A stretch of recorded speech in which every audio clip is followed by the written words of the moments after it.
Hello everyone, my name is Huan Ting.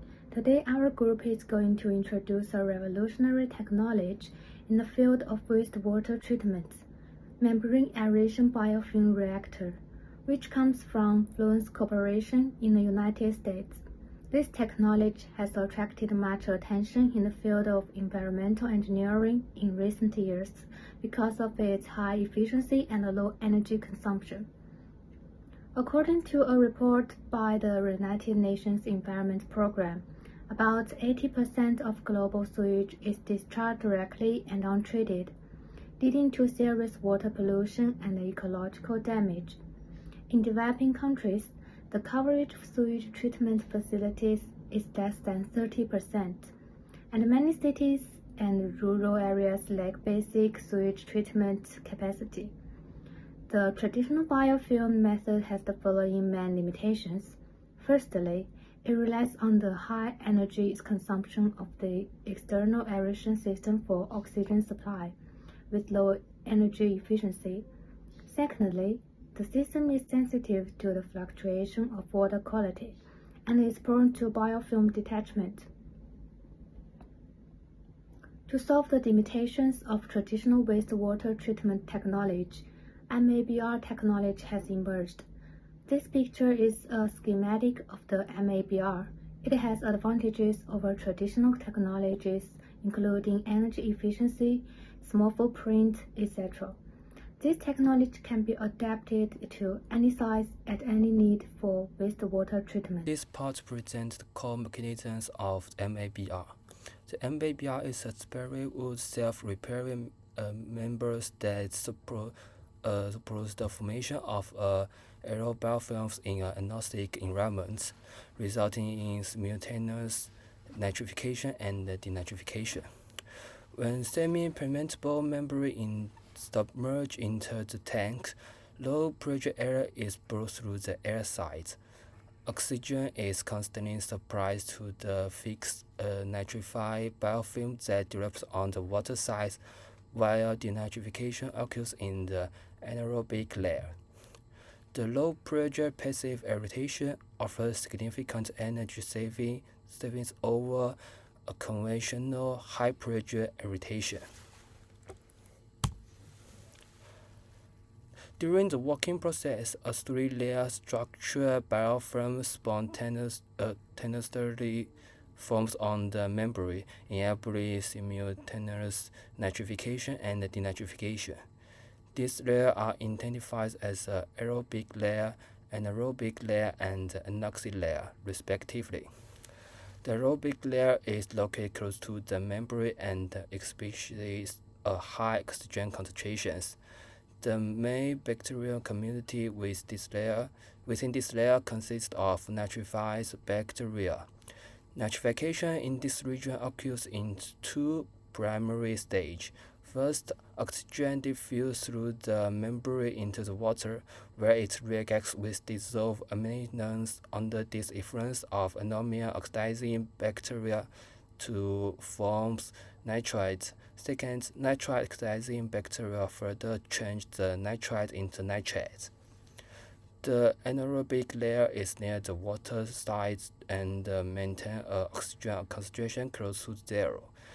This layer primarily harbors denitrifying bacteria, which unitize dissolved organic carbon sources in the water to progressively reduce nitrate into harmless nitrogen gas and water. Furthermore, some denitrification reactions also occur in the anostic layer, which lies between the two parts. This mechanism allows MABR to achieve the denitrification process traditionally require multiple react tanks on a single membrane, thereby significantly simplify the treatment process and enhancing efficiency. Now I will introduce the process of membrane-aerated biofilm reactor system. The MABR process works in 5 main stages. The first is influent and pre-treatment. Wastewater enters the system through the sealed field tank, where it's pumped to the treatment unit. The circulation pump ensures stable hydraulic conditions for effective treatment. Then it is the cold treatment unit, which has been informed in the former part. At the same time, the nitrogen and the CO2 are expelled through the exhaust system, and the treated water exits the system as clean liquid. Also, real-time conditions are mentioned by pH and dissolved oxygen probes. Pressure gauges and throttle valves help regulate oxygen pressure and water flow, while sampling ports measure key parameters like COD and ammonia nitrogen.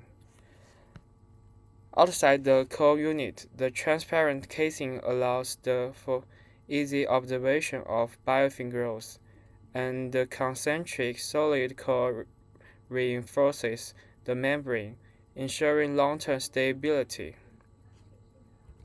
This table compares three different systems, MABR, MBR, and RO, on key aspects.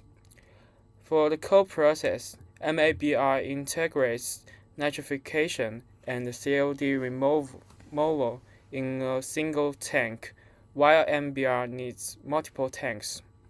As for oxygen supply, MABR uses membrane-based oxygen transfer, more energy efficient than MBR's bubble aeration.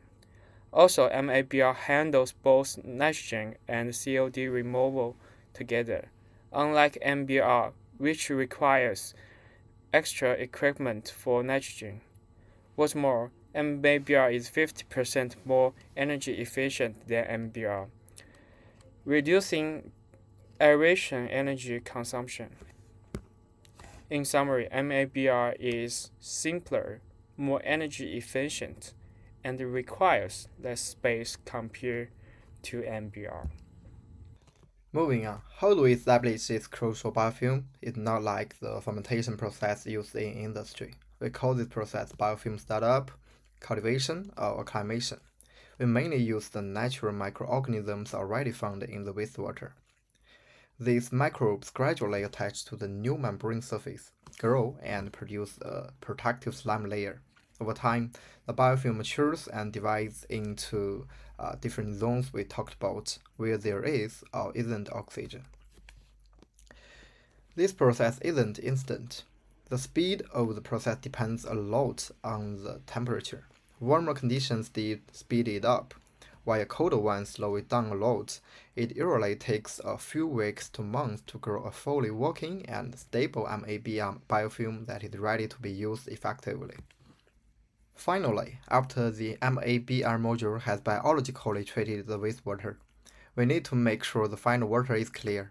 This requires a step where the water is separated. The most important thing we need to get rid of is sloughed biomass. Basically, bits of the biofilm that naturally come off over time, along with any other bits in the water that have not been filtered out. The most common and standard method is gravity settling, using a clarifier or sedimentation tank. The heavier parts of the plant sink to the bottom, leaving clean water on top.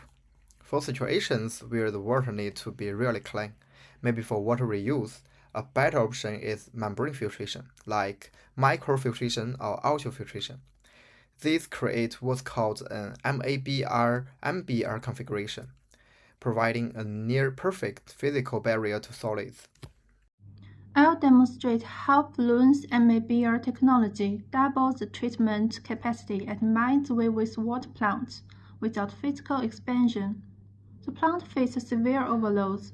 Influent COD at 935 mg per liter and TSS at 645 mg per liter, exceeding design by 50%, with strict reuse requirements. Conventional solutions were inadequate.